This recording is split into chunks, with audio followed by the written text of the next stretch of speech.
ഇപ്പോൾ Shri N Pearson തുടരുന്നുണ്ട്. Shri Pearson ക്ഷമിക്കണം, നേരത്തെ മറ്റ് അതിഥികളുണ്ടായിരുന്നു, ഒപ്പം ഈ വിലാപയാത്ര തുടരുന്നൊരു പശ്ചാത്തലം കൂടിയുണ്ട്. നേരത്തെ ഗോപി അദ്ദേഹം വി എസിൻ്റെ മുടി വെട്ടുന്നു കാലങ്ങളായി. അദ്ദേഹം പറഞ്ഞതനുസരിച്ച് 3 പതിറ്റാണ്ടിലേറെയായി അദ്ദേഹമാണ് മുടി വെട്ടുന്നത്. അതിൽ ഞാൻ ചോദിച്ചിരുന്നു ഒരു വ്യക്തിപരമായി വി എസിലെ പ്രത്യേകത കണ്ടത്. അതിന് അദ്ദേഹം പറഞ്ഞത് ടി പി ചന്ദ്രശേഖരൻ വധിക്കപ്പെട്ടതിന് ശേഷം രമയെ കണ്ടതിന് ശേഷമുള്ള വി എസിൻ്റെ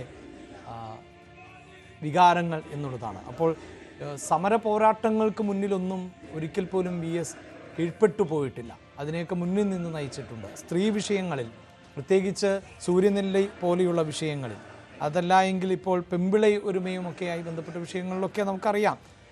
അങ്ങനെ കേരളം ഒട്ടേറെ ചർച്ച ചെയ്യപ്പെട്ട വിഷയങ്ങളുമുണ്ട്.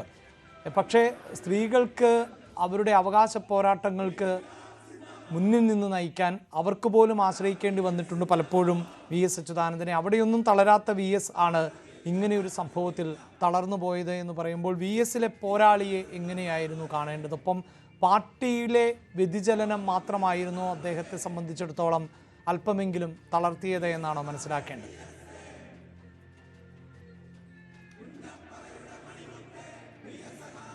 അല്ല, നമ്മളിപ്പോൾ കേട്ടത് അവിടെ കൂടിയിരിക്കുന്ന വി എസിനെ കാണാനെത്തിയിരിക്കുന്ന ജനങ്ങളുടെ വികാരപ്രകടനമാണ്. അവർ പറഞ്ഞു, ഞങ്ങൾക്ക് വി എസിനെ അറിയാം, ആരും ഞങ്ങളെ പഠിപ്പിക്കേണ്ടതില്ല. അത്രമാത്രം വി എസ് കേരളത്തിലെ ജനങ്ങളുടെ ഹൃദയങ്ങളിൽ കയറിക്കൂടിയിരിക്കുന്നു എന്നാണ് മനസ്സിലാക്കേണ്ടത്.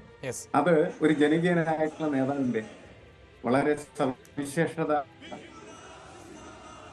അർഹിക്കുന്നതായിട്ടുള്ള അവസ്ഥ തന്നെയാണ്. അത് അദ്ദേഹത്തിനുണ്ട് എന്നുള്ളതാണ്. അതാണ് നമ്മൾ ഈ വിലാപയാത്രയിൽ ഉടനീളം കണ്ടുകൊണ്ടിരിക്കുന്ന ജനപ്രവാഹത്തിന്റെ അടിത്തറ എന്ന് പറയുന്നതാണ്. അദ്ദേഹം നടത്തിയ പോരാട്ടങ്ങളെല്ലാം തന്നെ നമ്മുടെ സമൂഹത്തെ കൂടുതൽ പുരോഗതിയിലേക്ക് നയിക്കുന്നതിനും നമ്മുടെ സമൂഹത്തിന്റെ സർവൈവൽ, അതിജീവനം സാധ്യമാക്കുന്നതിനും വേണ്ടിയാണ്. അതിൽ ഏറ്റവും പ്രധാനപ്പെട്ട ഒന്ന് പശ്ചിമഘട്ട സംരക്ഷണവും, അതേപോലെ തന്നെ നീർച്ചാലുകളുടെ സംരക്ഷണവും പ്രകൃതിയുടെ സംരക്ഷണവുമാണ് ആത്യന്തികമായി. നമ്മുടെ ഇക്കോ സിസ്റ്റം, ആവാസ വ്യവസ്ഥ എന്ന് പറഞ്ഞ് തകരാറിലായി കഴിഞ്ഞാൽ ഒരിക്കലും നമ്മളെ സംബന്ധിച്ചിടത്തോളം ജീവിതത്തിന് പറ്റിയതല്ല എന്ന് പലയിടങ്ങളിൽ നിന്ന് വരുന്ന വാർത്തകൾ, നമ്മളുടെ തന്നെ കാലാവസ്ഥ വ്യതിയാനത്തിന്റെ ഫലമായിട്ടുണ്ടായ ദുരന്തങ്ങൾ, ഇതെല്ലാം നമ്മളെ വളരെ വ്യക്തമായിട്ട് ബോധ്യപ്പെടുത്തിക്കൊണ്ടിരിക്കുന്ന ഒരു കാര്യമാണ്.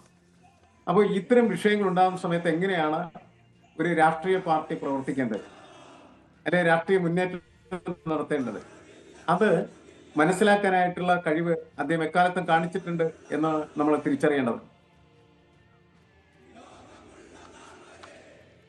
അദ്ദേഹം മുന്നോട്ട് വെച്ച രാഷ്ട്രീയം, മുന്നോട്ട് വെച്ച വിഷയങ്ങൾ ഈ സൂചിപ്പിക്കുന്നത് പോലെ പല വിഷയങ്ങളും ഇന്നും അതിൻ്റെ തുടർച്ചയെന്ന നിലയിൽ കേരളം ചർച്ച ചെയ്തുകൊണ്ടേയിരിക്കുകയാണ്. പ്രത്യേകിച്ച് പരിസ്ഥിതി വിഷയങ്ങൾ ഉൾപ്പെടെ ഉള്ളവ. വളരെയധികം നന്ദി ചർച്ചയിൽ പങ്കെടുത്ത, അല്ലെങ്കിൽ അനുഭവങ്ങളും ഓർമ്മകളും പങ്കുവെച്ച എല്ലാ അതിഥികൾക്കും. ഇപ്പോഴും വിലാപയാത്ര തുടർന്നുകൊണ്ടേയിരിക്കുന്നു. അല്പസമയത്തിനകം വിലാപയാത്ര ആറ്റിങ്ങലിലേക്ക് എത്തും. അവിടെ വലിയ ആൾക്കൂട്ടം ആണ് കാത്തു നിൽക്കുന്നത്. വി എസ് ഒരു കാലത്ത് സഞ്ചരിച്ചിരുന്ന വഴികളിലൂടെ തന്നെയാണ് വി എസ് ഇപ്പോഴും സഞ്ചരിക്കുന്നത്. പക്ഷേ ഇനി ഒരു മടങ്ങിവരവ് ഇല്ല എന്നുള്ളതാണ്. അദ്ദേഹം കാലങ്ങളോളം കർമ്മപഥത്തിലായിരുന്ന തിരുവനന്തപുരത്ത് നിന്ന് ആണ് അദ്ദേഹത്തിൻ്റെ ജന്മഭൂമിയിലേക്ക് മടങ്ങുന്നത്. അത് അവസാനത്തെ യാത്രയാണ്.